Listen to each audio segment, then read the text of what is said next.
What's happening? What's up? Got that thing fired up. Hope all is well. Hope all is good. What's up, everybody? Mr. Richard here. Let's go and get started. I hope y'all ready to learn.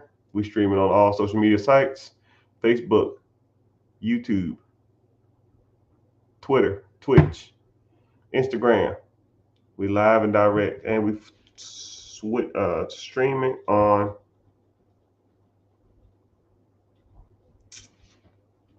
TikTok as well. But welcome in, everybody. Welcome in. Welcome in.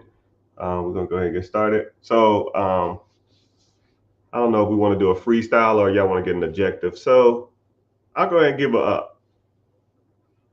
lesson. I guess the subject is understanding what it takes to get ahead in life. Actually, we were just talking about this. I was live on another social media platform, and what does it really take to get ahead in life?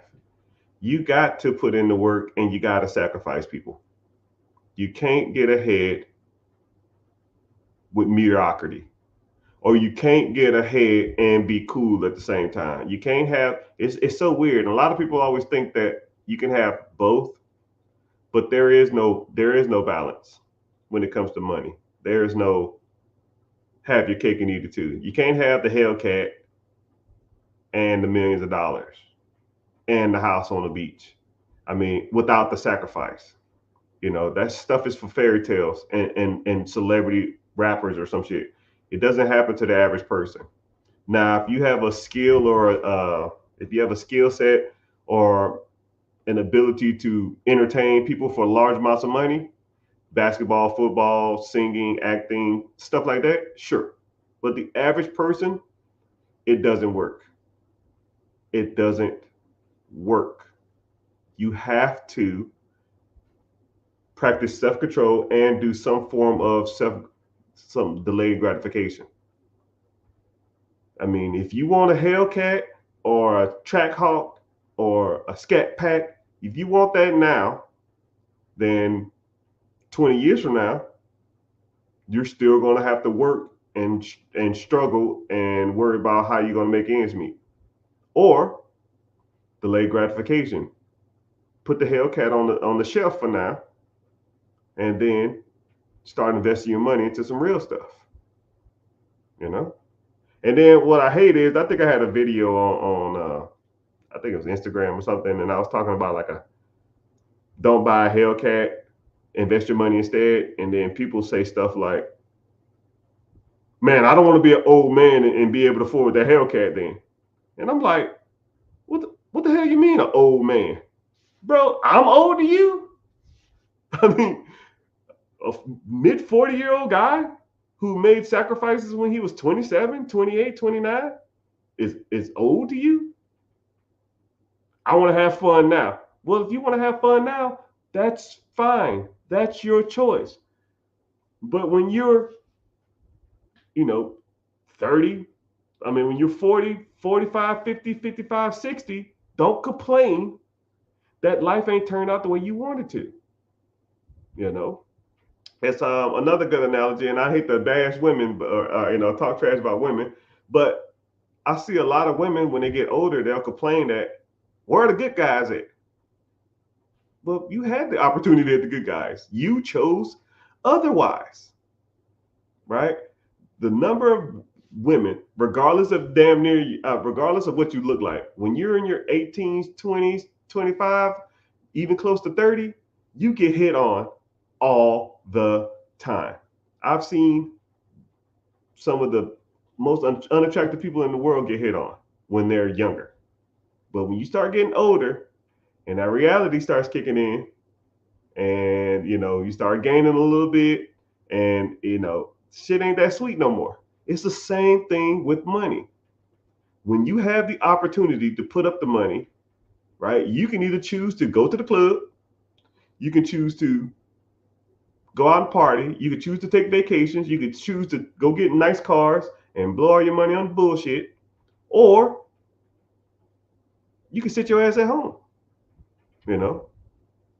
Same thing. If you are younger and you get hit on all the time, you can either settle down, find you a good guy, and get married and be done with it, or you can continue to run the streets. And then when you get older, don't be mad when you don't get hit on all the time.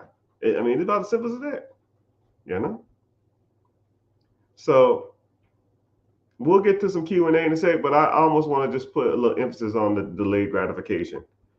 I mean, there's somebody out there right now, the same age as you, probably from the same background, the same sex, and everything, who's putting in the work. Same age as you. So when people say, "Oh man, I'm too old for this. This won't work for me. I'm at this age." No, that's bullcrap. Some of the most successful people in the world started at a later age. Um, I think Vera Wang, famous designer, known for her wedding dresses. I think she made wedding dresses for celebrities. I think she made her first wedding dress at 47 years old. Hmm. You like KFC? Some people love that chicken. I think the first KFC was opened at 51. He opened his first store at 51. Wow. What about Wendy's? You like Wendy's? First store, 46 years old.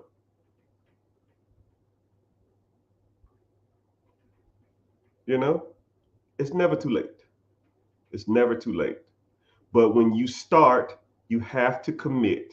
You have to keep at it too. You can't just do it for a week or do it for a month and do it for like 6 months. Be like, this shit ain't working out. I'm good. I can't do it. I don't like this. I like my freedom. I like my fun. I like my vacations. I like eating out. I like Netflix. I like sitting on my butt. I mean, that's cool. But those who put in the time, those who put in the effort, are rewarded later on in life.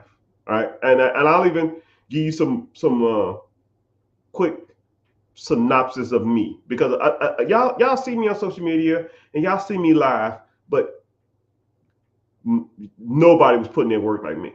Nobody, right? I always had this imaginary person that I was going against that said that people my age, am I the 1% of people out here getting it? And if I felt I wasn't, I would start to do something. And I'm gonna tell you this too.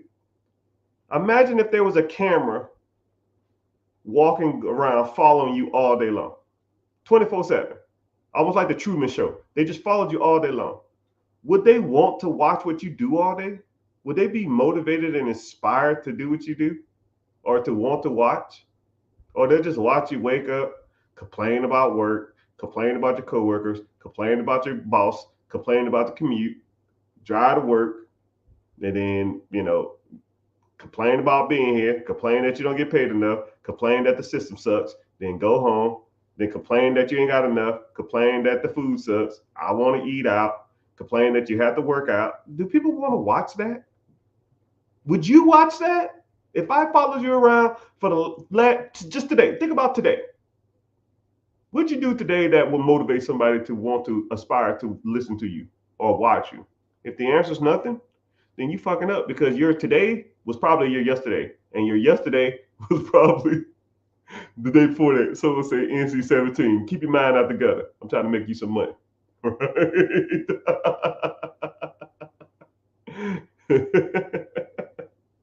But I'm gonna give you a quick synopsis. When I was 27, 28, this is what I was doing, right? So when people say, "Yo, man, how do you get, how'd you get to where you are?" And they'll say stuff like, "Oh man, you was lucky." Oh no, there's no luck to it. One, I couldn't afford a car for the first 3 years I was in the military, so I would ride a bike to work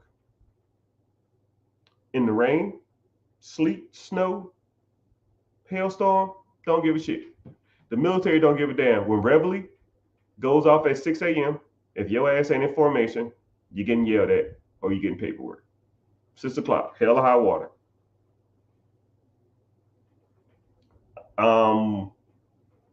I was buying rental properties and I was staying in the rental properties. I was sleeping on a blow up mattress in a sleeping bag with a pillow. And I would wake up and start to renovate the house and then do that all day long. I would order a pizza or something, eat that because I didn't want to leave the property because I was too busy working, painting, removing carpet, uh, scrubbing, cleaning up, redoing countertops, whatever I had to do to get that house rent ready. And then I'll go to bed at like 2 in the morning. I'll go in there and run a little water hose and wash up a little bit, hop in that sleeping bag, take my ass to sleep, wake up at 6 or 7 in the morning, and I hit right back at it again. 5 hours sleep. Like spring breaks and stuff, when I got like spring breaks or I took like vacation or leave or something, that whole week, I just renovating properties. When I stayed in the barracks or the dormitory, they gave you 3 meals for free. I would be at the mall, or I'll be downtown, or I'll be somewhere. I'll be out, and they stopped serving the child at 7 o'clock, and it'd be like 6:40. I would stop what I'm doing, drive back to base, so I didn't have to eat out. A lot of people say, "Yo, man, you probably saved more time and money just eating out." No, you would have saved that. Like that's your mentality.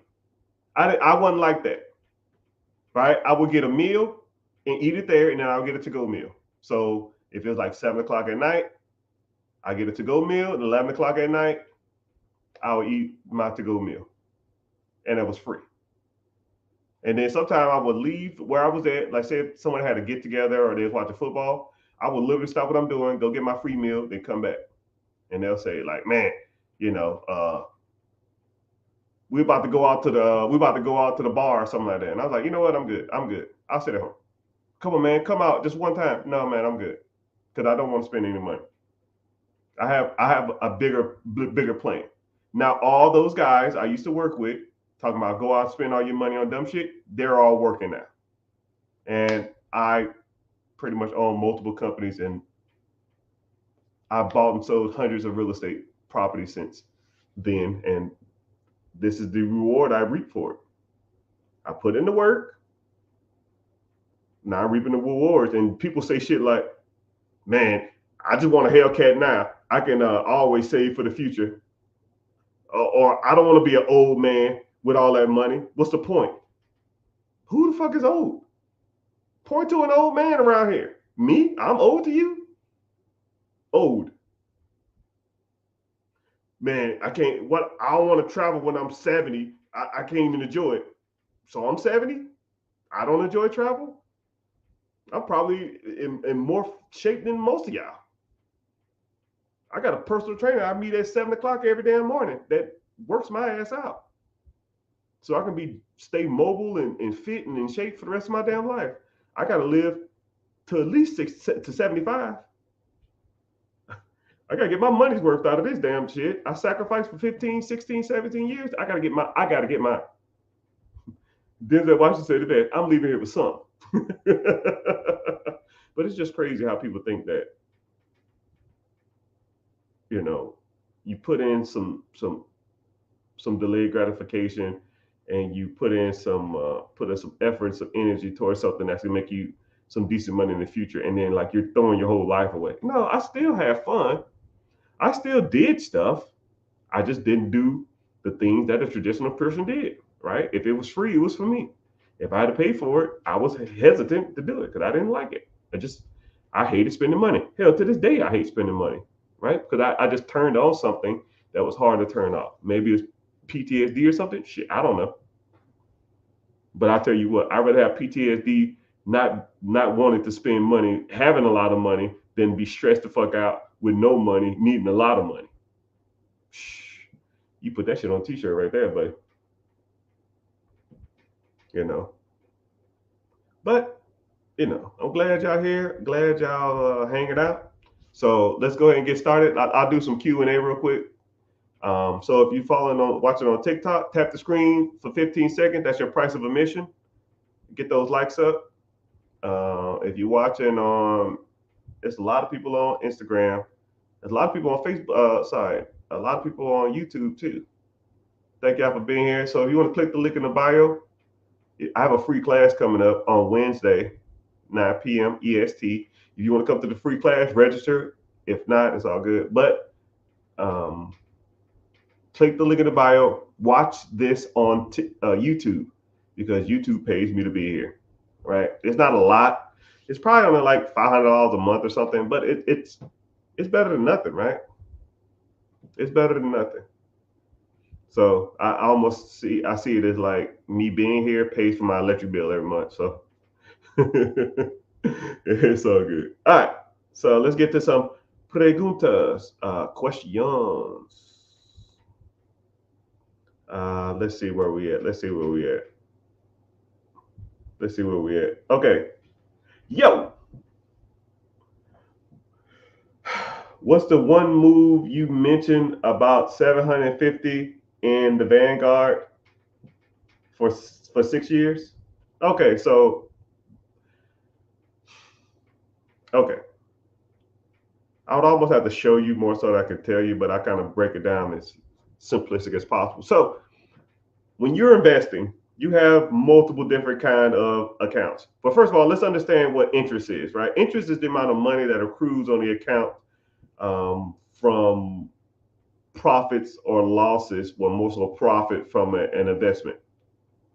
You have two different types of accounts. You have what's called simple interest, and then you have what's called compound interest. Simple interest is like if it makes 10% a year, you put $100 in something, simple interest pays you $10 every year. So year one, $10. Year two, $10. Year three, $10. Year four, $10. That's simple interest. So after 5 years, you have a $50 on your $100, right? But then you need to start looking at, and they have what's called compounding interest. Compound interest is when your interest makes money, and your interest makes interest makes interest. It's like the snowball effect. You know, you put $100 into something, you make 10% on it, then it's like at 110. Now then your 110 makes money. Now you at 130, 121. Then your 121 makes money. Now you at 134 or something. And then interest just make interest to make interest to make interest to make interest. And once your interest starts making interest to make interest, after a while, it's almost like a huge snowball that can't be stopped by nobody. And the longer you have that money in the account, the more interest it pays. There's like rich families that somebody in their lineage or their heritage or somebody in their generations long before them started investing like that. And then what they do is they take that account, they put the money in, and they put it into a trust. The trust manage the snowball. So every year they get a interest check. Let's say you have, I don't know, 5 million. I'll even make it 10 million bucks, and the interest on that account is 10%. That is on $10 million. That's $1 million. Let's say there's 3 people in the trust that has heir to that money. That's $333,000 a year in interest that they make. So those people by default are what's called trust fund babies. I don't know if you ever heard the expression trust fund. All it is a compound interest account that draws interest every year, and instead of adding the interest to the pot, they take the draw of the interest. So the interest is making them money every year. And if you spread that $333,000 over 12 months, that's what, 27 grand a month, right? Most people, right? Most people in here can live off $28,000 a month. So if you set it up right, then you can give that to your kids, and then your kids' kids, and your kids' kids, like the Vanderbilts, the Bernankes, the Rothschilds, the all these other the Carnegies. That's all they did. They're not fucking geniuses. They just invested into a fund that pays interest, compounding interest over a long period of time. That's it, right? We all can do this. We all can do this. And someone said, I need to make some trust fund baby money. Yeah, you can. You can be the start. You can start the chain. Because once your money starts making money in a compounded interest account, then you can either take a draw or you can keep reinvesting the interest. Let's say that account is at $100,000 and the draw or the interest that year is 10K. You can take 10K or you can put the 10K on top of the 100K. Now you're at 110. Now next year it'll be 11,500. You can take the draw or you can put it into the pot again, and just so forth and so on. I mean, it's just a long play. Some people don't, man, what I'm gonna do when I'm 75 years old? I want to enjoy it now. No, bro. Like some things aren't about you. Some things, I mean, when you're sitting on your deathbed, you're not gonna be like, man, I wish I would have got that damn Hellcat when I was 25 years old. You like, damn. Everybody who's at this bed looking at me is gonna live a very great and comfortable life for the rest of their lives because of the proper decisions I made. And I would rather die looking at my kids, my grandkids, and my spouse, knowing that, than thinking to myself, man, I remember I was 35 years old, 30 years old. I was the king of the block. I used to do donuts in a Hellcat. That's about the dumbest shit I've ever heard in my life. But it's your decisions. Those are your decisions. You do with that shit you want to. You know, you do with it as you want to. Somebody said, where, or someone said, where do I start after my debts are paid off? Oh, let me help you out, sir. Debt, good or bad, will always be there. Okay? Debt will always be there. By any, put an emoji in the comment section if you have debt.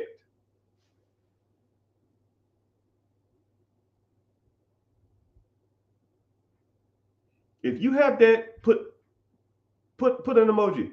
Emoji, emoji, emoji, emoji, emoji. Somebody said, I want to start investing after I get out of debt. I have debt. I have millions of dollars worth of debt. Right here. I'm gonna wait till I pay all the millions of dollars off? No. Why? You can still invest and try to pay off debt. Debts are going to be around forever. Everybody has debt. Think of the richest person in the world. Bill Gates has debt. Warren Buffett has debt. Jeff Bezos has debt. Elon Musk bought Twitter on debt. He paid $40 billion for that shit, and he has a monthly payment about $200 million a month. Do you have a $200 million a month payment? Nope. You think Elon Musk stopped investing because he has debt on Twitter? Nope. I got millions of dollars worth of debt in real estate. Do I stop investing? Nope. Am I going to invest every day for the rest of my life? Yep. Is my investments going to pay me one day? Yep, they're doing right now. You take the money you make and then you pay the debts. That's called debt servicing. That's how you get ahead. You buy assets that pay you income.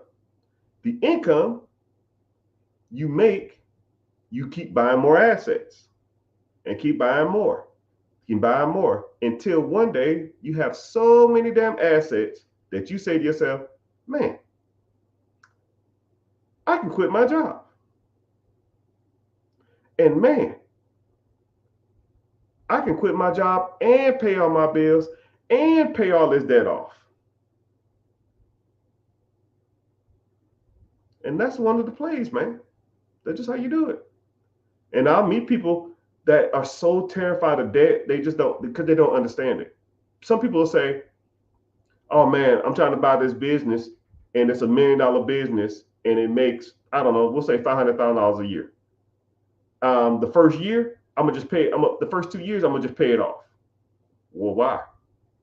Because I don't want the debt. Well, the debt is covered from the income, right? So why are you worried about the debt? Well, what if it don't work out? Well, what if it do work out? I don't like stop looking at the glass half empty. Look at the glass half full. You bought a business that's been around for 30 years and you're going to crash it in 2 years? What the hell are you? How? If there's a business that's absentee, you don't got to be there. You buy it in the first 2 years, you try to pay off all of that. Why? It's been around for 30 years. The owner didn't go in there and you ain't going in there either. So why the hell would you take all the money the damn thing produces instead of living off of it and or trying to buy more assets and or paying the bare minimum on the debt? You try to pay off the debt. So now you still got to work and you can't even live off the income, but you try to get out of debt. So you don't have the debt. Make it make sense. Stop it when I'm lying. You know, I don't get it. It doesn't make logical sense to me. You know, but you know, hey, whatever. But welcome in. Oh man, I see y'all jumping in on the YouTubes. I appreciate it. Go ahead and give me a check-in. Where y'all coming in from, man? I see y'all on Instagram. I see y'all on YouTube, TikTok, Facebook, Twitter, Twitch. Even though I lost my login to Twitch and people still come on there from there. I don't know. It's kind of crazy, right? Texas in the house. I see you. But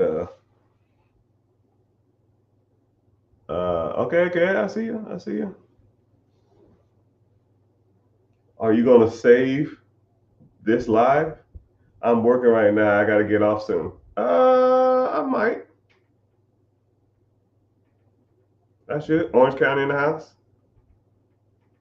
But that individual who gotta go to work, they all my lives on YouTube. So just go to YouTube. You can do the rewatch. YouTube in the house. Texas in the house. I get a lot of people from Texas, man. I was programmed by the school system. I'm learning the new way. Oh my goodness. Oh my goodness. Oh my goodness. South Carolina made a small fortune there. It's one of my favorite states. Rent friendly, 1% rule friendly, landlord friendly. Cost per living is going up while the price of homes are pretty much stagnant. They're catching up though. I really can't make it like I used to, but man, South Carolina was bumping. Pensacola in the house, Orange County in the house, Texas in the house. So somebody said I was conditioned from school, man.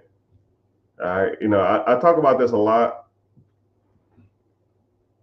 Lafayette. Somebody said to me the other day. I mean, no. I want you to really think about what school really taught you, right? School taught you nothing about the real world.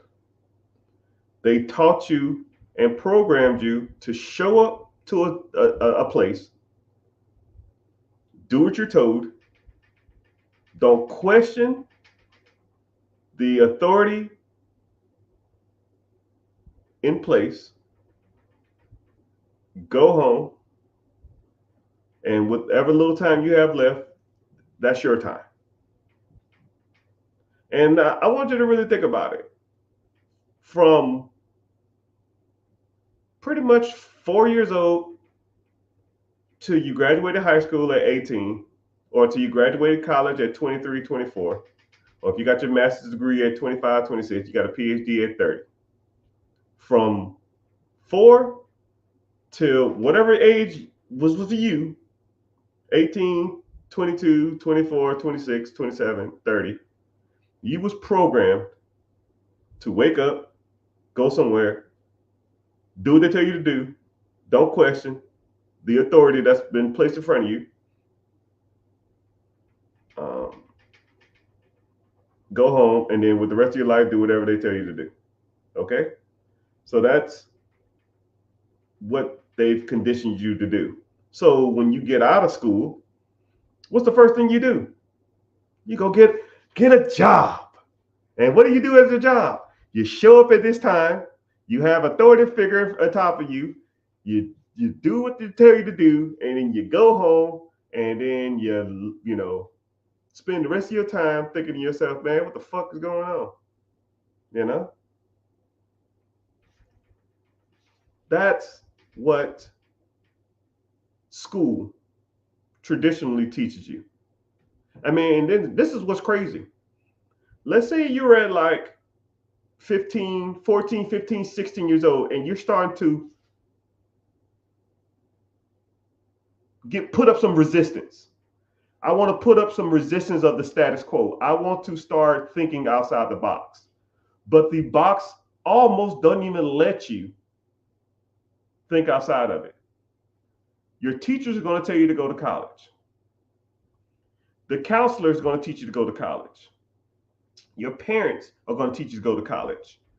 Your friends at 15, 14, 16, oh, I'm going to tech. I'm going to state. I'm going to A&M. So now your friends are damn pressuring you.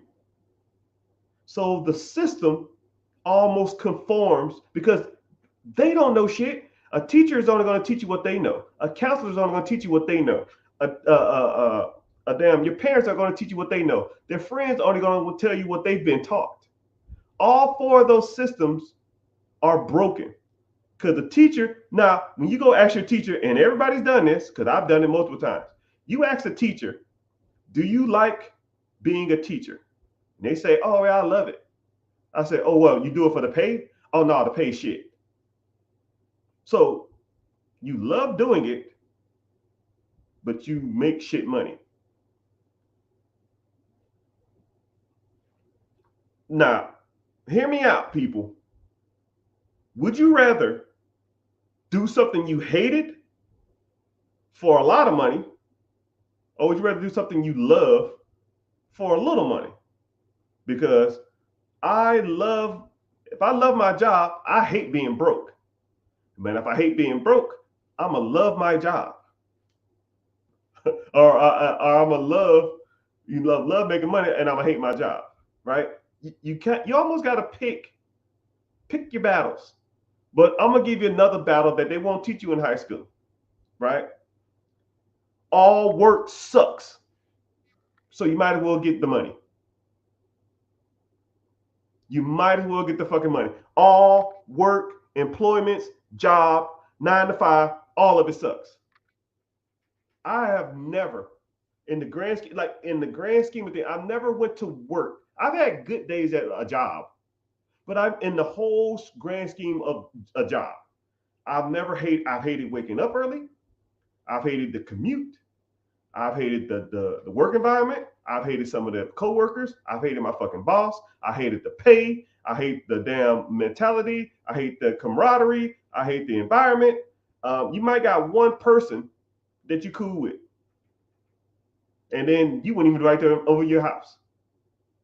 And then you drive, back home in a shitty ass commute. Heaven forbid you leave 15 minutes late. Now you're stuck in traffic, and to go home to have a mediocre paycheck that you hate. I don't get it. And then a lot of people say happiness, right? Running a property management company sucks. A job sucks. Which one you want to do? One pays me $45,000 a month. One pays $45,000 a year. Now they both suck. What you want to suck and be broke? Or suck and be happy? GG. Pick your poison, people. Pick your battles. You can be broke and happy, or you can be miserable and rich, I guess. You know what I mean? Or you can be broke and miserable, or rich and miserable. Right? Give me the money. I'll deal with the problems. And most people, if you're in a supervisory position or a management position, you can run your own business. You're just running someone else's business for them. I mean, it's about as easy as it gets. You're running someone else's business. When your job, or when you're the owner of the company, which you probably never met or rarely meet, if you quit that job, he's going to replace your ass because he's not going to that job to do that work. But you're there, you know. And someone else said, despite how much money you make. Yeah, despite how much money you make at this miserable job that you hate, it's always going to be not enough. But you got to take that shit into your hands, man. Only captain of your ship is yours. Only captain of your ship is you. You know. But I would rather work for myself and not make as much than work for someone else and make a lot of money. And I'm gonna tell y'all something, man. I'm gonna give you a quick synopsis because I hate talking like this because I don't feel like I'm bragging to people. But I'm gonna tell y'all something, man. On the other side of the fence, it's 10 times better, right? But it does take discipline, right? Some days I just want to wake up and watch Jerry Springer or Maury or Price is Right all day. But I got to come in here and do work. I got staff waiting on me, employees waiting on me, tenants waiting on me, whoever waiting on me, and I have stuff to do. I have a checklist of 50 things I have to do pretty much over a 3-day period every day. And do I just want to sit in the living room and eat ice cream all day? Sure. But I got to do work. But you got to do work too. Just the difference between you and me is my work pays me way more than yours. Because I put in the number, I put in the time, I put in the effort, and I put in the energy. I put up the money too. You know? Is Jerry Springer still on? No, not really. I don't know. I always say Jerry Springer because that's just like daytime TV stuff, but I'll say soap operas. Are you happy?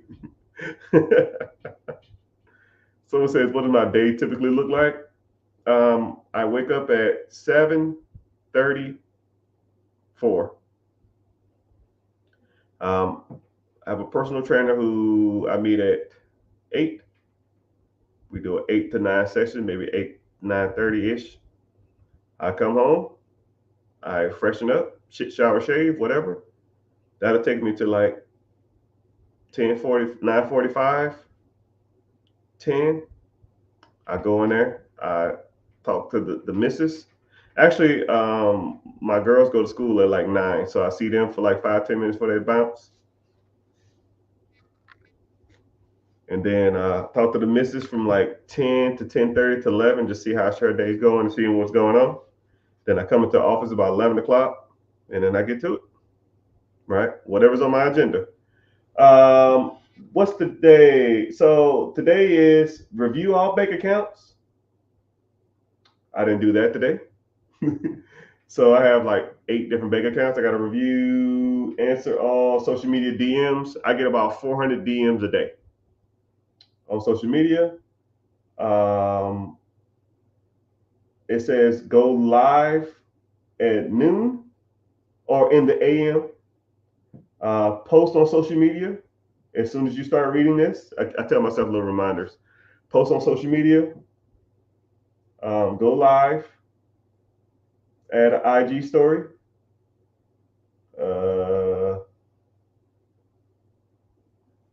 Yeah, that's what's on today's agenda. You know, every day is different. And then I'll check my emails. And then I have what's called Slack. The Slack channels. I pull up my Slack. My Slack has all my, I have a manager's chat. I have employee chat. I mean, I just everything, right? And I just click on the different stuff. Some days, shit, I didn't even look at it today. So, you know what? Screw it. Right. I'll pull it up right now, see what's going on. And nothing. Yep, nothing. Some days I forget, but A lot of times I don't. But if people really want me, they'll text me. Hold on a second. I get the flashbangs in my ear from the military, right? They jack my ass up, but it's all good.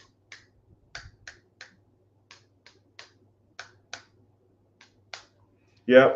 So I get about 400 I can do about 400 DMs every 3 days.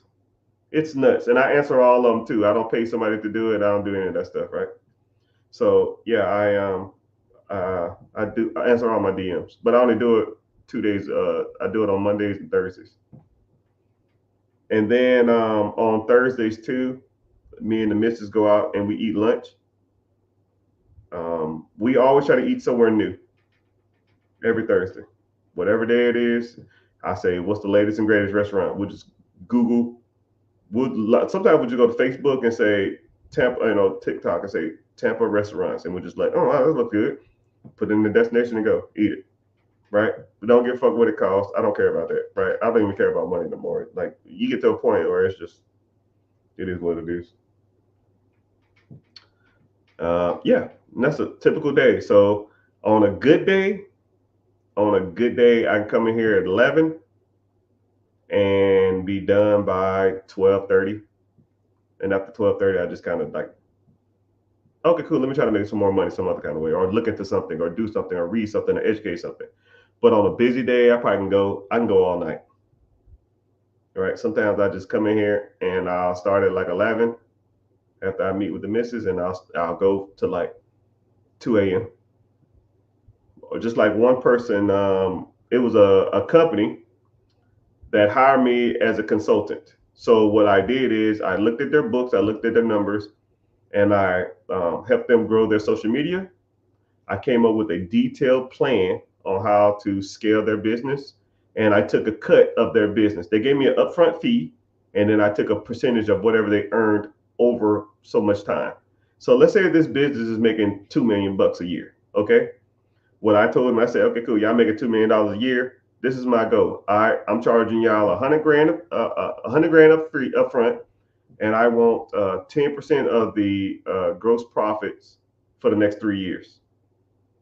So let's say if I take this $2 million business and I make them $3 million, 10% is 10% of the $1 million more profit is $100,000.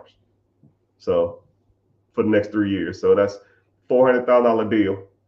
And what I'll do is I'll sit there and write them. I'll sit there and write an Excel sheet, whatever, right? Or a slideshow or a PowerPoint. I will sit there from scratch. I'll start with a blank PowerPoint and I'll look at the company's numbers and I'll text myself the answer. And I'm reading at the same time, blah, blah, blah, blah, blah, blah, blah, blah, blah, and I text it to myself, send it to my email, copy, paste, put it over here. And we implement it. And anything they don't like, they don't do. Anything they like, they do. And we go from there. Almost like a growth strategy, right? So when people hire me to do that, they'll give me a timeline, and I always wait till the last minute. But I'll spend like this one company. There was $100,000 deal, $100,000 plus 10%. I wrote pretty much a whole new business plan, new business strategy, growth strategy. I did it in. I gave myself 23 days, but I did it in 12.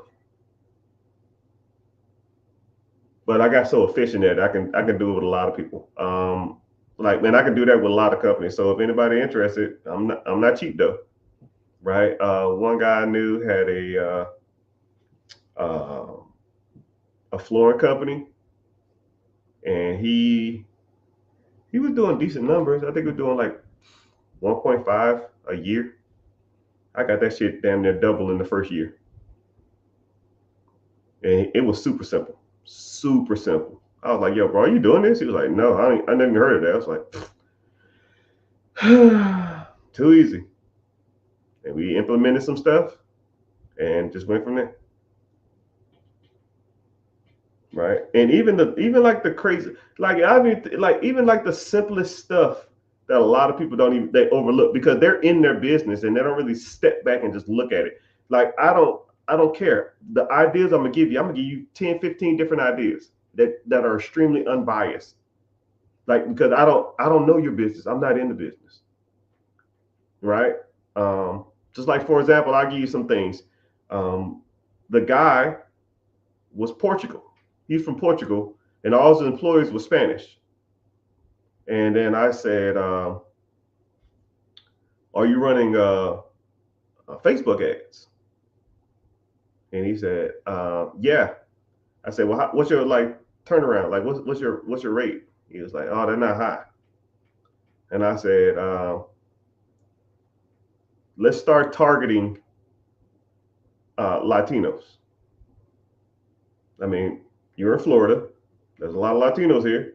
Let's start targeting Latinos. And now and because a lot of times when you get into like different races and different cultures, they'll get biased, right? I know that it's sometimes in Black people culture a little bit, but other cultures is real bad. So if there's a Mexican guy that does flooring or does any kind of handyman work, he will refer his other Latino buddies, and he'll only use all the Latinos in the community will only use this guy, right? And just stuff like that. I say, yo, let's run some ads targeting Latinos, right? Straight Spanish, right? Just say this, 30 seconds, run $50 a day for a week. That's $350. Let's see your turnaround rate. Fucking phones off the hook. All Spanish people off the fucking hook. He had almost went up in sales almost 60%. I'm mean, almost 30% just off of one Latino ad.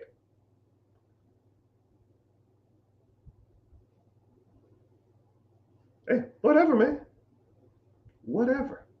And then I said, okay, cool. Let's run the same ad. You know any white people? Cool. Have them do the ad. And we didn't see the same results. Have one white person speaking. It said the same thing. 30 seconds, not the same results. I said, shit, cool. Now we know what we're doing. Now we see our demographic. Let's target these Latinos because that's where your money is, right? You are Latino, your crew is Latino, but you're catering to white people, right? White people probably go to professionals instead, probably go to like Empire or like Lumber Liquidators or Tile Depot or Home Depot. A Latino person, they speak Spanish, they're gonna go straight to you. But hey, what do I know? Stuff like that. But they don't see that because they're in their business trying to work it every day, and they say, oh man, I did this little bit, I did this. Just stuff like that. But I'll write you a 30-page detail on how to scale and grow your business. One guy, he was a little cheaper though. I think I charged him 50 grand. 50 grand, but I wanted 25% of the sales. But his sales didn't increase as much as I wanted it to, but I still made some money. But anyways, enough about that. I don't want to talk about my stuff. This is about y'all. This is about you. This about you. So, preguntas, questions. What y'all got for me? Right? I'm gonna be on here a little more longer. I hate coming up with subjects. I'll talk all day, but you got to give me something, right? We have a decent amount of people. Welcome in. Let me go and give y'all a quick while y'all give me y'all questions. I'm gonna see who's in here. I'm gonna check in. Let's check in. Twitter coming in. A couple people on Twitter. YouTube is thick. Facebook is always dismal. Facebook never showed me the love, man. I don't know. I'm done with it, but it's all good. Nobody on Twitch, but I still stream on there. I'm streaming from multiple platforms. Instagram, I see you. I see a couple of people just started following. I appreciate you for following. And a decent amount of people on TikTok. TikTokers, tap the screen. Boop, boop, boop, boop, boop, boop. Tap the screen for 15 seconds. That's the only price of admission I asked for. 15 minutes for 15 minutes worth of game. And if you want to, it really helps if you watch this from YouTube. So click the link in the bio, watch from there. It's a lot easier. And I see your comments first on YouTube, so it's a lot easier for me to navigate from there. So how do you do it? Just go to my homepage, click the link in the bio. I don't know. It should say therichgetrich.com, or it should say like Stan Store or something. Once you go in there, it'll have a link to a class. The class is called Be Your Own Boss. That's my free webinar. If you want to come there and hang out, it's Wednesday, 9 p.m. EST. Or you can just click, it'll look up top and say YouTube, or just go to YouTube and search The Rich Get Richard. And if you're following from there, that's fine. You don't even have to follow. Just give me the views. I just need the views, man. That's all I need. So, okay, cool. Let's get to some preguntas. I have very little savings and decent income and hope I get out the rat race. Okay, young brother. That's a good problem to have, because I meet a lot of people who have a lot of debt and a little income, but you have a little savings, and a good income. I don't know how much debt you have though. I meet people that have a decent amount of savings or no savings and not a lot of income. So one thing about you is you are an easy fix. It ain't even a fix. You just need some tweaking, right? You just need to be navigated in the proper ways on how to invest. You need to be shown what investment tools can get you to the finish line and get you out the rat race, and or what can you invest in to make you enough money so you don't have to work, because ultimately that should be your goal, is to not have to work for someone else.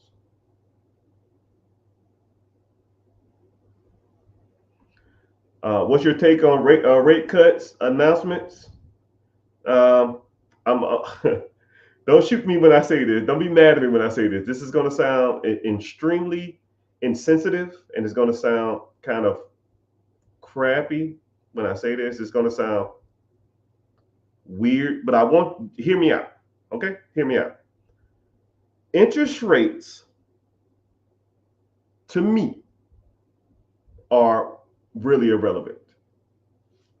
Like, I don't care. First of all, interest rates, your interest on your real estate is tax deductible. Okay? So if I'm paying 5% or 50%, I'm going to write that shit off. Okay?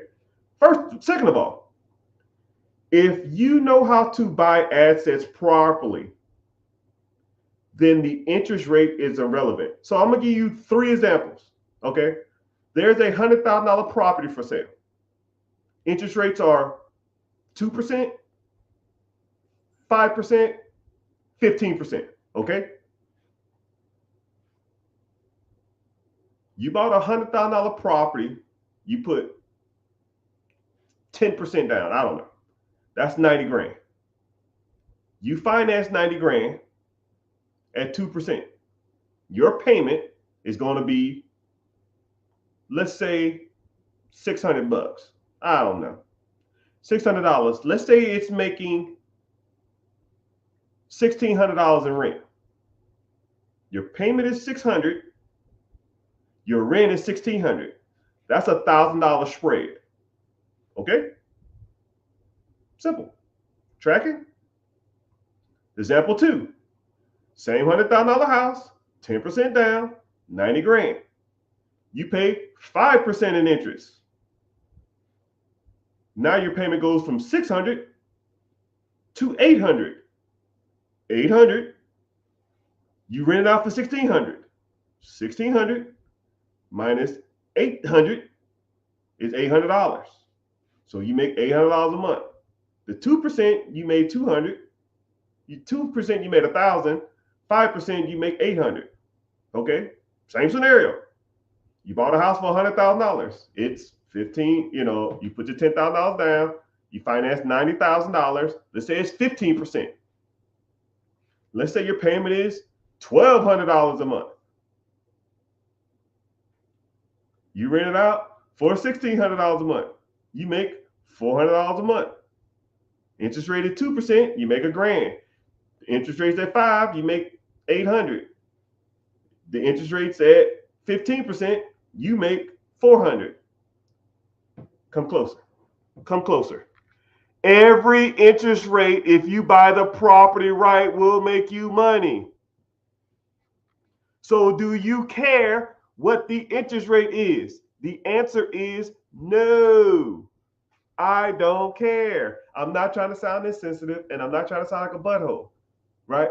But what the feds do, or the president do, or Congress, or I don't care what interest rates are.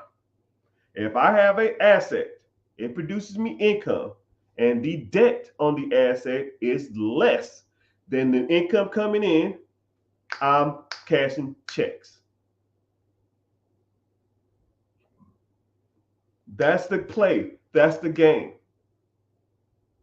I don't care who's in office. You vote for this person, you vote. I don't give a fuck about none of that. When I buy something, am I going to make money or lose money? That's it. And I adjust for that day. If I bought a house, and let's say the payment is $1,000 a month, but those houses are renting for $800 a month, I didn't say shit about interest.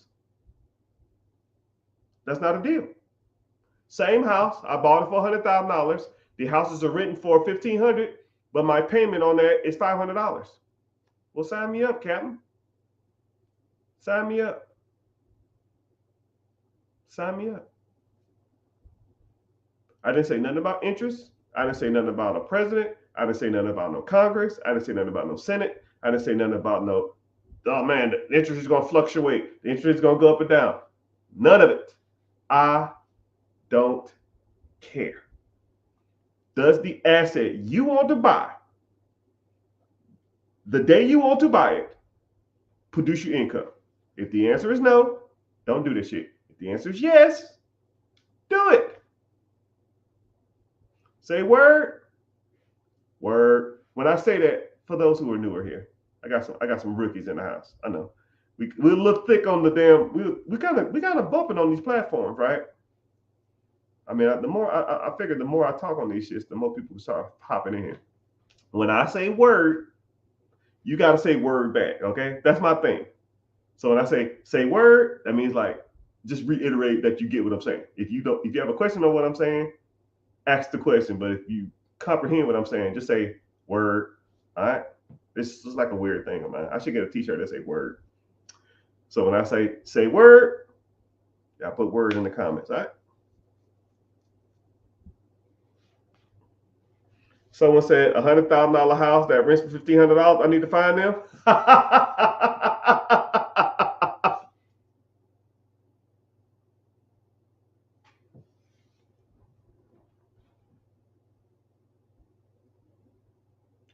Give me 3 minutes with a 2-minute bathroom break, and I'll find you one.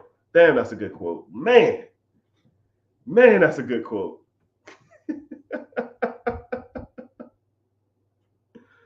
Oh my goodness. If I wasn't streaming on all social media platforms right now, I literally pulled it up in front of you. You know what? What I'll do is I'll read questions while I pull it up on another chat for the individual that said they can't find them.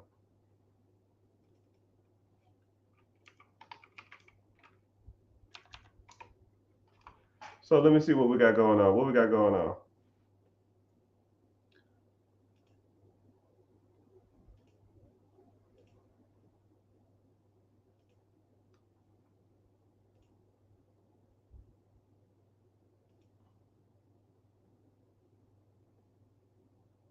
Everybody work. When you hear the call, you got to get up on the run and word up. Oh, everybody work. For the individual who said, I wish I could find $100,000 house that rents for that much. $100,000 house. Okay. 100K property. You ready? You ready?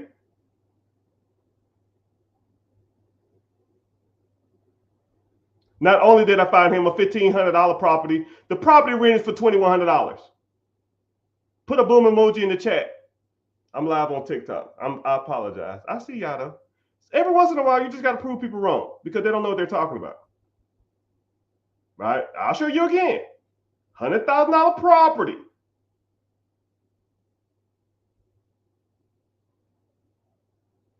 Rent. $2,100.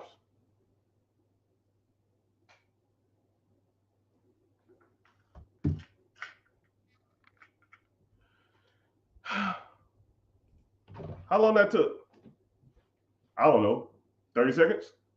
Anyways, every once in a while, you got to show people you're not playing around. Actually, it took me less than a minute because I pinned the comment and the comment pins for a minute. Everybody work. Who ready? Who ready? I'm ready. When it comes to acquisition of business, there is a proven to produce cash flow. What loan would we look to get in order to acquire the business? Also, how do we say loan? Do we need business credit? Okay, you're asking a couple different questions, so I guess I'll kind of break them down differently. So there's multiple different loans that you can get to buy a business. You can get a CDFI loan, you get a micro loan, you get an SBA Express, SBA Flat, SBA 707, 7A, you get SBA 405, you can get a SBA large business or a straight business loan. And you actually note you can get a bank business loan because SBA is a small business affiliate, which doesn't allow you to loan money to a business that's not considered small. So a small business is anything that doesn't have 1,500 employees and an evaluation of $5 million or more. So it depends on, and yes, you can buy a business that produces cash flow. I don't know if I answered your question. Um, what type of loan? It depends on how much the business brings in and how much, because certain small businesses is anything under 1,500 employees, right? I don't think it'd be 1,500 employees with $5 million valuation. I think it's gonna be less than that. But you need a certain amount of value too. So if it's under $5 million, so, and there's brackets for different loan programs. So a certain amount of money will go to different loan programs. So that, and then also too, business credit has nothing to do with buying a business. Businesses are generally purchased as the individual, as the personal guarantor. If you want to get business credit and use that to get like business funding and get business lines of credit, that's like a whole different subject. You don't need to own a business. Well, you need to have a proper business structure to get business credit, but you don't need to try to buy a business on business credit. It doesn't work like that. Business credit has nothing to do with business acquisitions or buying a business. Business credit has to do with leveraging credit from a creditor, like a bank or a financial institution. That kind of makes sense. I think I don't want to, but if you want to like break down some of that stuff, I can for you, man. But it's not. It's kind of a weirder question. It's not like a weird question. It's like more detailed than I almost want to go to in this platform or this setup. But that's a good question though.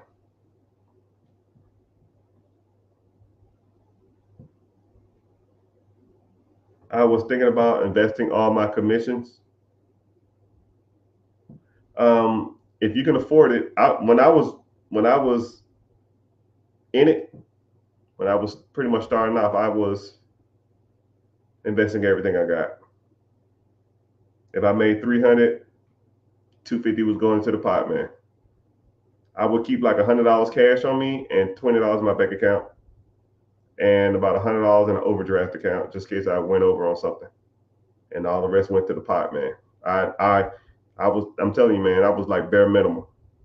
I lived like nobody. I lived way below my means when I first started, way below. So I'm just letting you know that, most people should try to live or look at it like that too. What is some guidance for someone who just turned 18, who's turning 18? Should I start the best thing? Hey, brother, I'm gonna tell you something. If I was you at 18 years old, I would invest $100 every paycheck into a compounding interest account. Wait till you turn 50 and you be rich for you and the rest of your family's life. And that shit ain't even hard, right? You can just continue to go. You don't got to do nothing, because making money is cool, but having the time on your side to invest is cooler. And it's way easier too, right? Way easier. Let's say you're 18 years old. I'll put this in there because sometimes people get 18 years old. So 18 years old, you're starting off with zero. 18, so 20 to that's 32 years. So you're 20 to 50, 32 years, right? So 32 years. Let's say you follow an average stock market. Let's say you do $100. Let me see. I'll do $150 a paycheck. $150 paycheck. That's 300 bones, right? 300 bones. When you turn 50 years old, you'll have $2 million in the account. And then your interest, where it gets good at, your interest will pay you a little over $221,000 a month. So now, at 50 years old, from 50 to 70, however long you live, for the next 20 years, you'll make $221,000 a year, or close to about $18,000 a month. Now, would you want to take $18,000 a month for the rest of your life at 50 years old? And then some clown gonna say something like, well, I don't want to be 50 years old and have to wait. Mother clucker, I'm almost 50. What the hell are you talking about? I look old to you?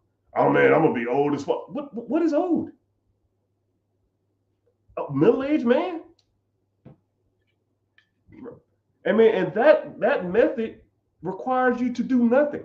Now, if you want to go out and put in your work onto some real estate, you want to get into some businesses, you want to start getting into some LLC, business structure, business credit, business, you want to go do some of that stuff, that's fine. But putting $150 into an account and work a regular damn job till I'm 50 years old, it's just normal people stuff. And you just sitting back and waiting. And the more you put into it, especially at a younger age, the more you have, right? And let's say you got a decent job straight out of high school and you could put $500 into the account, which is $250 a paycheck, which ain't even a lot. That's $3 million. And that's $378,000 a year, which breaks down to 30 grand a month. Man, I wish I caught you the first part. What'd you hear, man? I can repeat some of it, but I get so like off track though.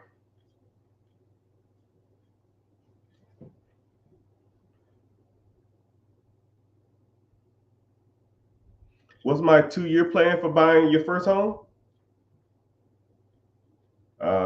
First, you need a down payment and credit. But there's like 5 or 6 programs out there that'll help you buy a house, your first house. So it's almost irrelevant. So you can almost go out here and find. I'll even give you some off the top of my head. I got a lot on my phone, man. But off the top of my head, NADA, NADA, or is it NACA? I think it's NACA. Sorry, it's NACA. NACA. Yeah, NACA. I don't even know what I'm talking about. NADA is for buying cars. My bad. But NACA is a program that helps fill the gaps between people who can't afford their down payment for their home. They give you pretty much down payment assistance, and they give you like the lowest interest rate possible. And then there are also some HUD one programs. There's a few programs out there. You got to put in the work. Look them up and then find your home. They got some HUD programs where you just take over people's houses. People got a loan via the government and they defaulted on their homes. The government is not in the business of owning homes, so what they'll do is they'll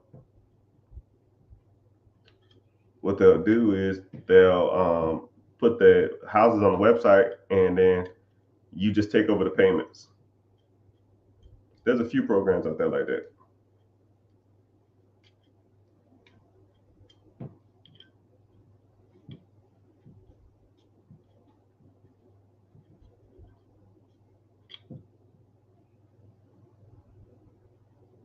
What are you talking about, man? I didn't see your question. You know, it's kind of funny, man. I'm gonna put you in the perspective of me. Someone said, "I appreciate you ignoring a vet who came into some money looking for a way out." Sir, there's comically 130 people on this live.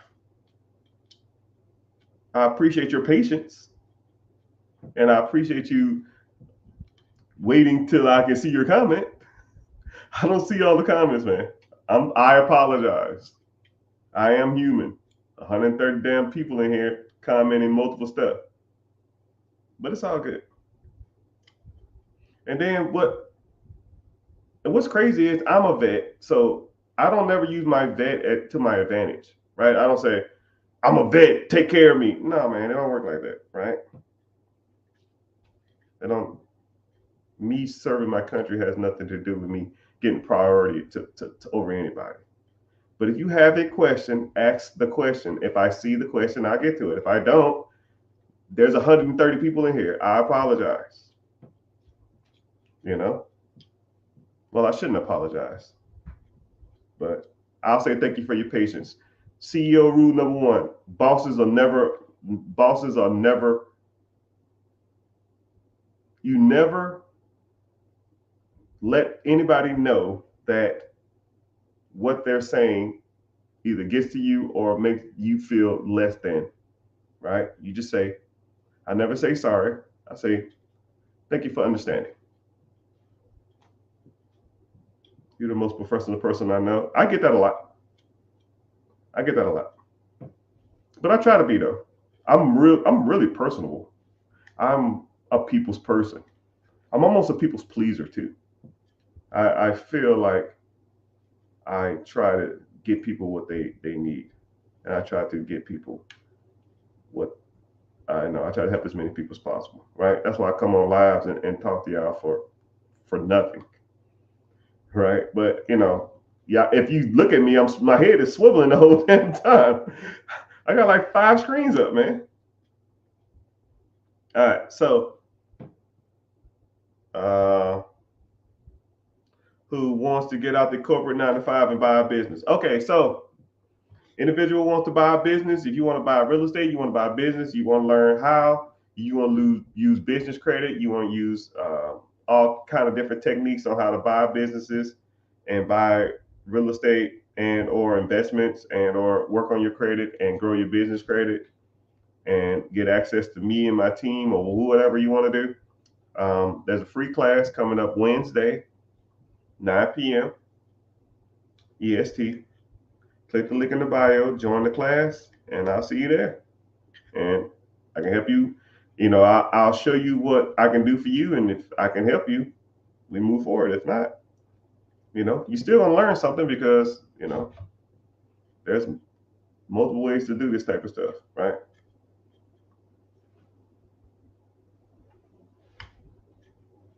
Someone said I have about $110,000. Oh my goodness, and 800 credit score. Hey, what I'm about to say, y'all. For those who always people who watch me enough, what I'm gonna say. Individual stated that he has $110,000 saved up and 800 credit score. And let me see who's gonna say it.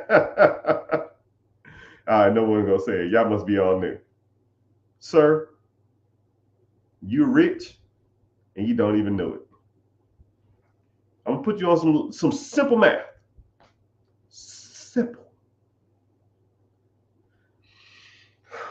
You have $110,000. Word. 10% down on $1 million business. Word.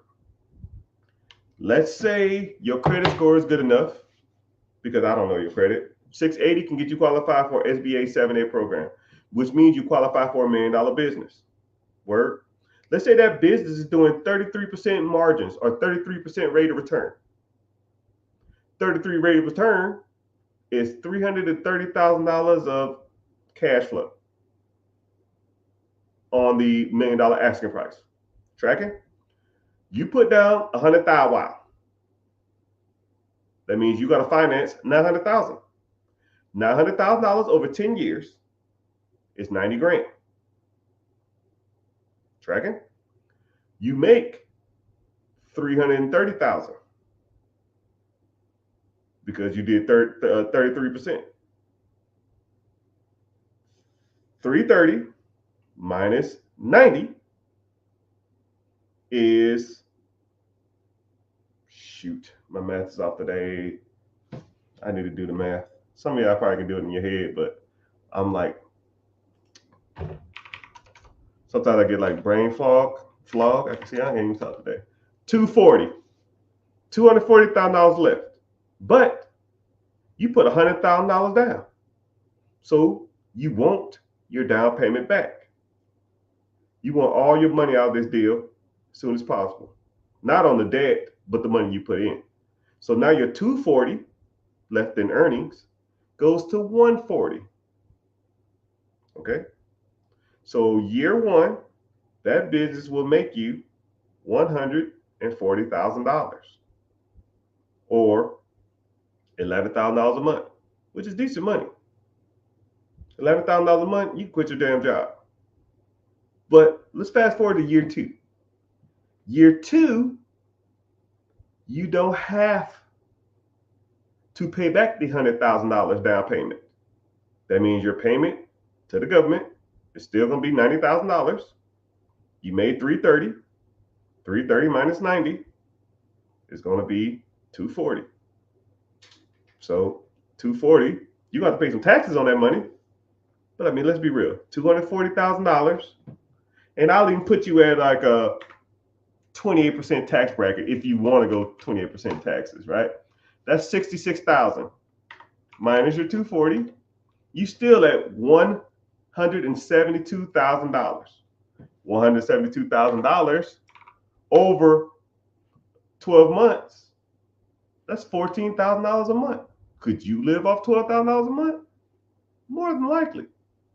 But here's the play. Don't eat off the 240 that you made year two. Just buy another business. And this time, instead of you put the $200,000 down, now you buy a $2 million business. That makes you twice as much. So in 3 years from now, with your $100,000 in your good credit, you could be making somewhere in the range of $40,000, $45,000 a month. But hey, what do I know? What do I know? What do I know? Say word. Word. But anyways, thank you for asking the question though. Or you could just put it into a simple interest-bearing account. I don't know how old you are. But let's put this in the calculator. Let's say my sir right here is he got $110,000. 110,000. Wow. Golly, I can't even type today. 110,000. Wow. Let's say he's 30. He put it in the account till he was 60. Didn't do nothing else. He's 30 years old and put it in the account at 60. Didn't contribute nothing else. That $110,000, you put it in there at 30 and you waited till you were 60. Didn't do nothing else. It would be $5.6 million. So now you take that $5.6 million, you put that in a trust. The trust beneficiary is you, your wife, and your next of kin or your kids.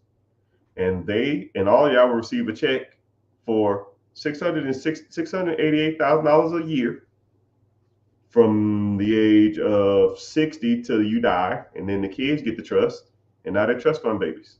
Now they make $680,000 for the rest of their lives. And as long as they don't spend the principal of the $5.6 million, then you'll and your family and your lineage be rich for life. But you could put a clause in there saying something like nobody can spend the pot. The interest, the account only can draw interest, and if the interest don't get paid that year because of this down market, y'all better get a job or learn how to budget. That's between y'all, right? It's free money to them anyway, so it'll make a difference. But thanks for the question.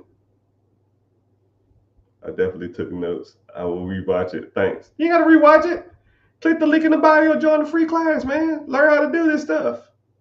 And then you can just ask me those questions directly, right? If you want to get into the coaching or get into the mentorship or get a one-on-one or something, I'll walk you through it. Hey, these are the accounts. Here's how you go. This is where you go to do it. Here's multiple accounts. Sign up for one.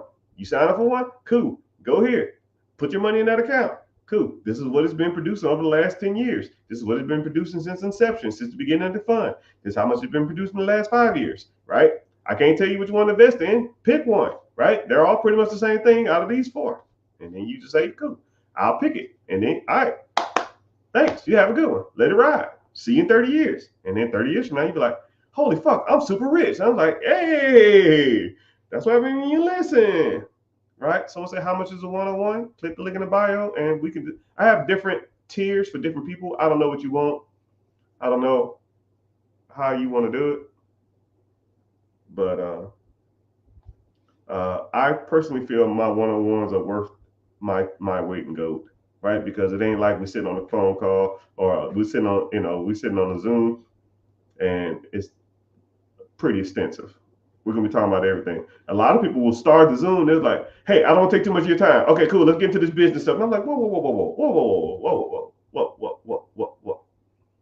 That ain't what we're gonna do, right? First of all, let's. Hey, how you doing, man? You doing okay? Where you from? Tell me about your family. You got a family, right? No, because it ain't. It's more money. Money comes and goes, man, right?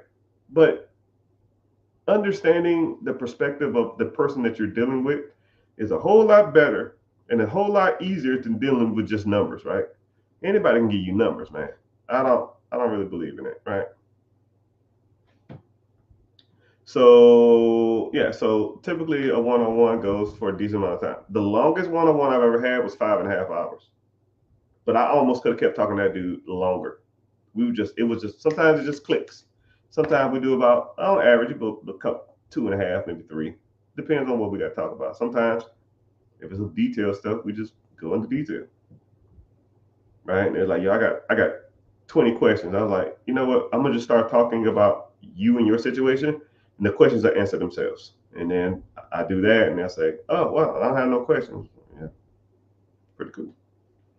Does inheritance tax prevent old money families?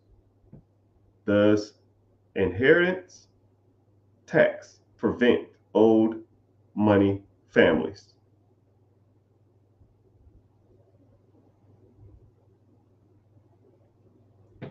I don't know what that means.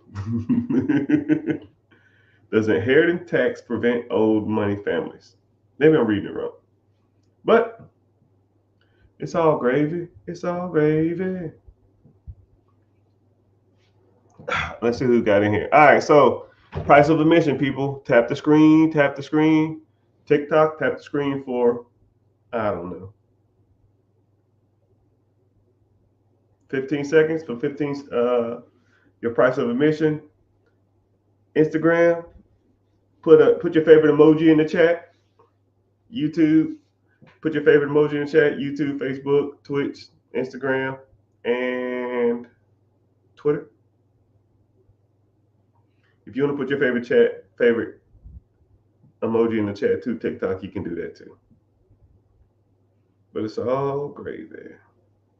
It's all gravy. Y'all gotta give me some questions, y'all. I'm getting restless. When I get restless, I get tired, and when I get tired, I go to bed. What's happening? How you doing, sir? Someone said I'm the most respectful person they've ever seen. Maybe I just had good parents. I don't know. So put the what's that? A goofy emoji or a shade emoji? I can't see that. It's kind of small. But I see you. All right, you going to bed? It's too early to go to bed. That's that military background. In combination with parents, upbringing, and all that kind of stuff. Can you help somebody with another country set up an LLC?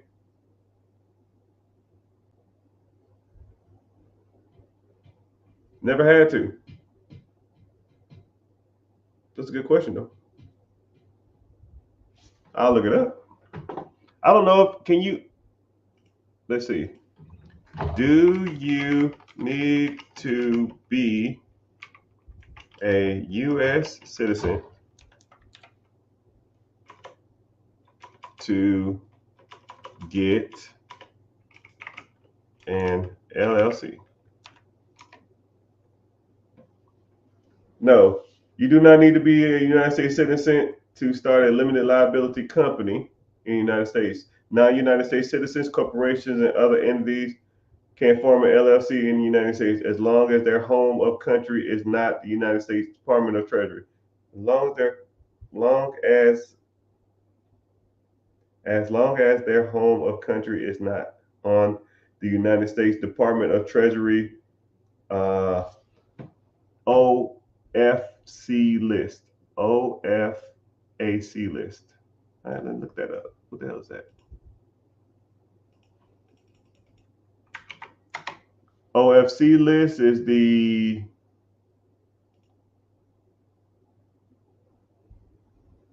pretty much the naughty list. Now let's see what's on this list. It's countries that can be sanctioned through the United States. I'm gonna say, okay, here we go. I'm gonna read some of these countries off. You let me know if you're in these countries. Cuba, Russia, Iran, Iraq, Libya, Somalia, South Sudan, Ukraine, Venezuela, Yemen. There it is. If you're not in those countries, I can do it. If you are, then oh well. Good evening, good night. How you doing, sir? You must be new here. I've never seen you before. But welcome in. When looking to buy a business, what do you look for? Man, that's so much. I mean, I can go into details about what to look for, but I mean, I'll just kind of keep some of this stuff simple because I'm not going to go super detailed. But first of all, it's got to be making money, man. Right? If you buying a business and it ain't making money, what's the point? Right? I'm not in this shit just for the hell of it. I'm in here to make money. Right? So when I'm looking for something, it needs to be making money. Right? I like history. I like good established relationship rapport with the management. I like history of the business. I like I like moving parts, but simplistic. I mean, I like absentee. I don't want to be there. I want to just own it, right? I stop in there once in a while, give out some gas station gift cards or Walmart cards, shake some hands, kiss some babies, and I'm out, right? I like simplistic, right? If it's like some computer technology building the latest AI computer chips, and then I'm like, what the y'all doing here? Like y'all building the Terminator or something? I don't damn know. I don't want to get involved. That's too much, right? Super simple, right? A person want a hamburger, you put some ham and some cheese and a bun, and you damn give it to them, right? About simple as it gets, right? And think about it like this. Think about like a Little Caesar or something. If I could train a monkey to make a damn pizza, right? I bet you half the people watching this right now could go into a Little Caesars with no one in there and the oven running and make a pizza. I mean, it's you put the dough down, sprinkle some flour on it, put some sauce, put some cheese, put some toppings, and you put it on one side of the oven.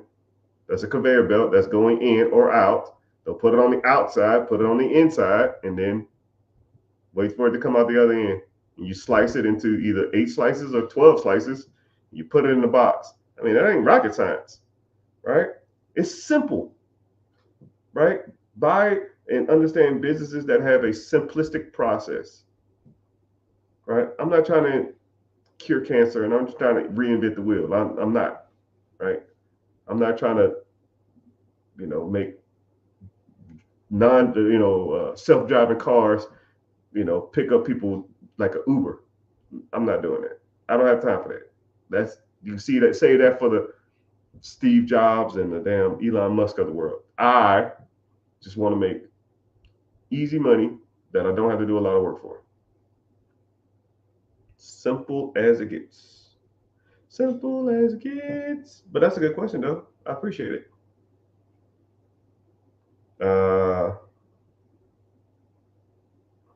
To build business credit, I guess I have to buy something out of the new LLC account. Wrong. Wrong. A lot of people always talk about establishing business credit the old ways. We have to go through the Armada. We'll do it the old ways. Yeah, that shit worked in 2019. That shit don't work no more. You don't have to do trade lines. You don't have to do net 30s, net 60s, net 90s. You don't have to get vendors and merchant accounts and shit. That shit is dead. Once you understand how to structure business credit nowadays, once you get it, it's kind of simple to get. And and for those who out here thinking I'm playing around, every once in a while I got to show people I don't play around. I literally have 2 business line of credit. I just got these a couple of weeks ago. Actually, I got one 2 days ago, and I got one 2 weeks ago, right? $30,000. $30,000. All right. Next one is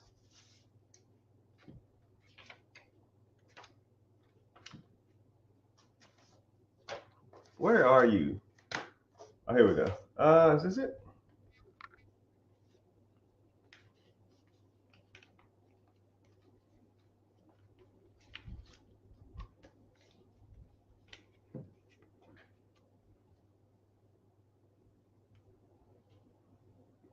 Richard, 25,000. Richard, 25,000. You know they knew because I ain't even damn took them out the damn pack yet. Brand new. Make sure y'all scammers ain't on here trying to hustle me.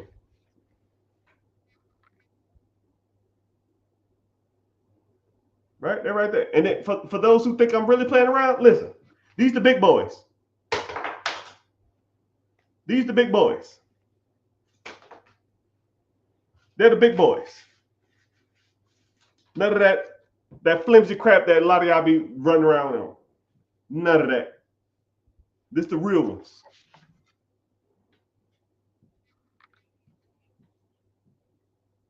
It ain't happening. It ain't happening. You throw that on the damn table, they know you ain't messing around.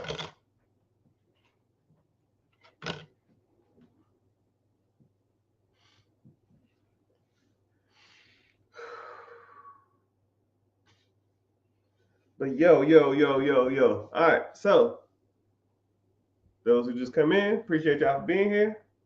TikTok, click the likes, tap the screen. Tap the screen or comment your favorite emoji. On TikTok, all social media, just comment your favorite emoji. Or comment where y'all from,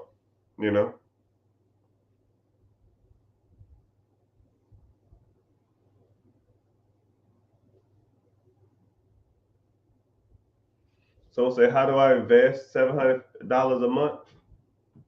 Man, I think I probably just explained this like 3 times. What's crazy is because I guess I'm live on Instagram, they push my videos out because I go live, and a lot of people will come in here from the live. They're coming here from watching the video, and they'll say, "Oh man," like, and then they'll leave, and then they'll come back, or somebody else will come back in. So I constantly explain the same thing over and over and over again. But it's all good. But thank you for being here. I literally just explained it. I comically just explained it. But just do this, my good sir. Just make sure you're following. And next time I get on here, because or just stay in the live, and then I'll get to it eventually. I typically kind of talk about some of the same stuff over and over again. But you have to get what's called a compounding interest account. Compounding interest account, you make money every month. But there's multiple compound interest accounts. If you want to learn more about it, click the link in the bio, join the free class, and we can talk more about it. Dallas in the house. West Africa. West Africa in the house? What's happening? Fresno knows how to party. Fresno knows how to party. Man, I'm getting sleepy. Getting restless. What time is it? Yeah. Oh, man. Twitter in the house, I see you. Ooh, somebody from Twitch. Can the person from Twitch comment? Just say something. Or the person from Facebook, can you comment too? I rarely get people in here from Facebook, and I rarely get people from Twitch. I just like to see what y'all doing. I don't know. Just never get anybody from there. Like, they think they hate me. But it's all good. Let me get some stretches in. I'm gonna put y'all on some mindset stuff, because y'all ain't commenting. Y'all just sitting here waiting for me to talk. So let's do this.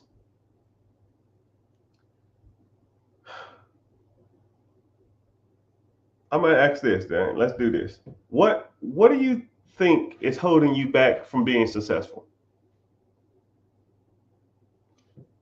Right? And I'll even give you some suggestions. You don't have the time. You don't have the money. You don't have the know-how. You are afraid. You lack guidance. Someone said all the above. But be real with me, man, because once you start, you can be real with yourself. And a lot of times you lie to yourself too. But once you start like projecting to the universe your doubts and your fears, and you start conveying those type of that energy to a person that is there for you, then we can start moving forward, right?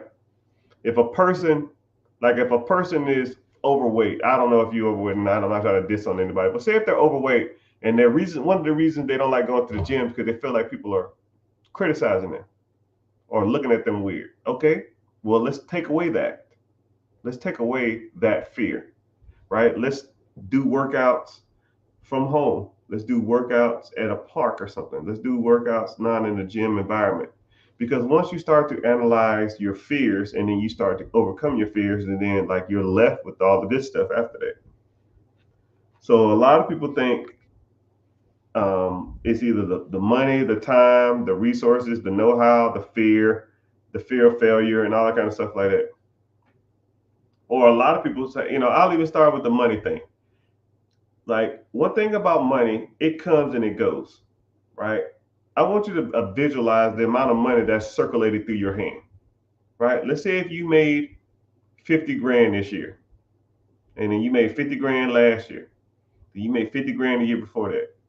You made 50 grand the year before that, and 45 grand before that, right? And then let's talk about the windfall money that you got, right? Let's say the money that you didn't really factor in of that $50,000 of income. We'll say your tax returns. Let's say if you hit the lottery for like $200 or $500. Let's say if you got an inheritance. Let's say you got a class action lawsuit.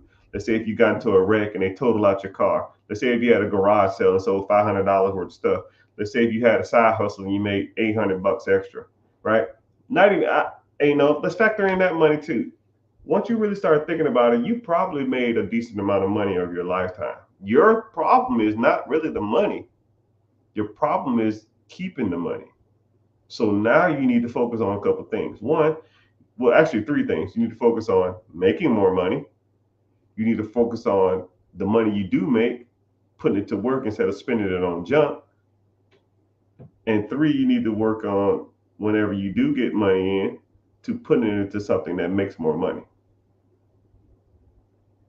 You know, stop spending it on junk, put it in something that makes money, and not spending all the money you have on dumb shit, right? And then making more of it. So when somebody said in the comment, I don't have enough money. Well, you probably do. Right? Because when I was in the military, my paycheck was $425 every 2 weeks. So by show of hands, who makes less than $425 every 2 weeks? I can show you my pay stub if I can find it. It was $425 and then it was $475. I got my year and a half bonus, my year and a half pay raise or something like that. So if you ain't making more, if you're making more than $425 a month, or $425 a paycheck, which breaks down to about $800, about almost $900 a month. Who in here makes less than $900 a month? You make less than $900 a month, then we can talk, or you can complain to me about you not having enough. You make more, and I was making it work. And then somebody will say, "Is that realistic to live off $900 a month?" No, it wasn't realistic, but I did it. And I was investing and I was saving. I saved up my first $10,000 off of $900 a month.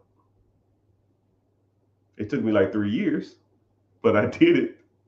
So when people say stuff to me like, man, I don't make enough money, man, I think it's bullshit. Because you do. You just spend your money on dumb shit. Right? And what's dumb to me might not be dumb to you. You might feel like you need it, but you really don't. You don't need Netflix. You don't need AT&T. You can get a Cricket. You can get Mint Mobile. Mint Mobile is $15 a month. If you complaining that you don't have enough money and your cell phone bill is more than $50, we have a problem. If you have Netflix, Hulu, Amazon Prime, the NFL package, Hulu Plus, Paramount Plus, Disney Plus, and you don't have enough money,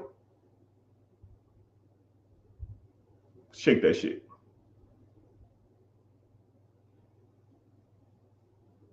Shake it. If you eat out at least once a week and you complaining you're broke, someone said ChatGPT the subscription. All the fucking subscriptions. If it don't make you money, you don't need it. If it don't make you money, you don't need it. You know what's crazy is I was talking to somebody and they was complaining about being broke. HBO Max. How about this, y'all? How about y'all comment, because someone said ChatGPT subscription, someone that says HBO Max. Comment what monthly things you have and how much you pay. I'm just curious. I don't know. I don't have none of that shit, and I'm well off. I got so used to not having it.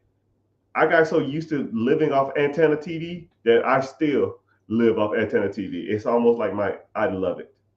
Right? Every house I move into, I run a cable through the wall, through the ceiling, and drill a hole and screw a fucking antenna to top of my TV, to the top of my roof. And I do every house I've ever lived in, probably the last 15 years, right? Somebody said HBO Max. How much is HBO Max? How much is Apple Music? $599. Are you nuts? The gym, I'll let slide. You got to work out. I'll let the gym slide. All right. That's the only one. Right. And that's even pushing it. Right. Planet Fitness. They said the gym is $45. Planet Fitness is $9, man. That's 30. That's $35, $40 a month. Someone said Apple Music. Oh, $599. Oh, okay. I thought you said $599. Boy, I'm about to damn jump through this phone. I'm about to jump through this damn TV. Jeez, man. Wow, that's crazy.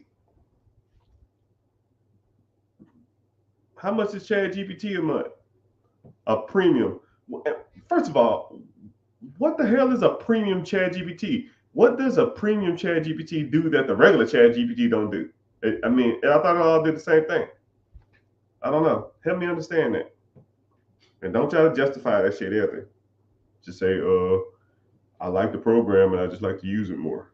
What? They give you better options. Huh? Do you use it to make money? If the answer is no, cut the cord, my guy. Cut the cord, my guy.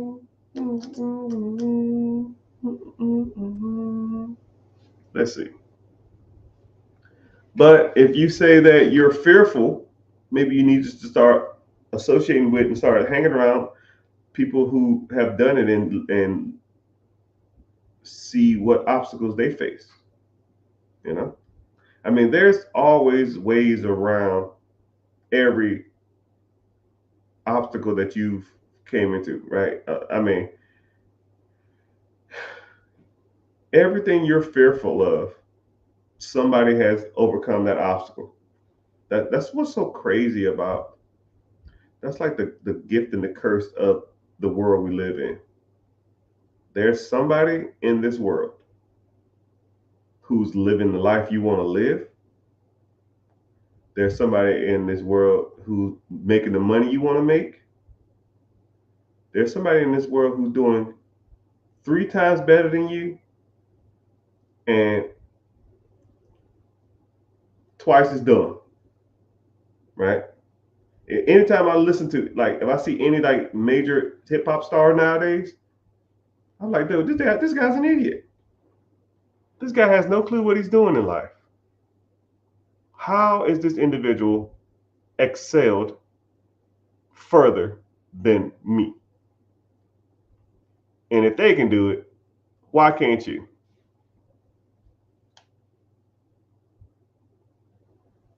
You gotta ask yourself that, man. But a journey of 1,000 miles starts with one step. And today's step starts with you wanting to commit to a bigger calling. First of all, you got to start associating with people who are out here doing it every day, people who want to better their lives, because the social circle you probably have ain't probably doing that. You probably hanging with people that want to go to the club. You hang around people that want to go drinking. You want to hang around people that go smoking, and that's doing the same shit they were doing last year, right? And one thing about like New Year's resolutions that I love and hate, it almost makes you reflect on what you're doing in life. It almost makes you sit back and say to yourself, damn, am I in the same position I was last year? I've gained weight and I have more debt and less money than I did last year. And even something as simple as writing down how much you weigh and writing down how much money you got and make that your New Year's resolution. Right? Okay, cool. I have $5,000 in savings. I make this amount in my job. I have this amount in my checking. I have this much in my savings. I have this much in my investments. I'm this age. I weigh this.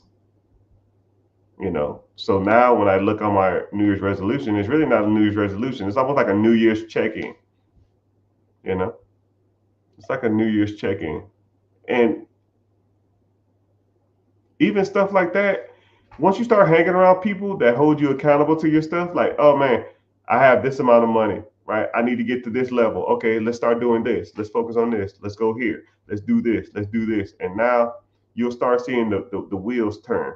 You'll start seeing traction. And then every New Year's resolution, you say, well, damn, I'm doing a little better than I did before.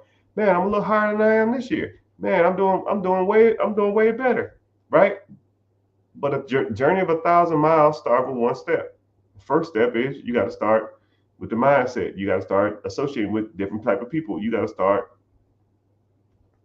working towards a goal, right?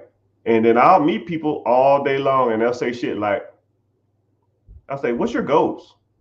I want to be rich. You know how stupid that sounds? I want to get money. I want to get money.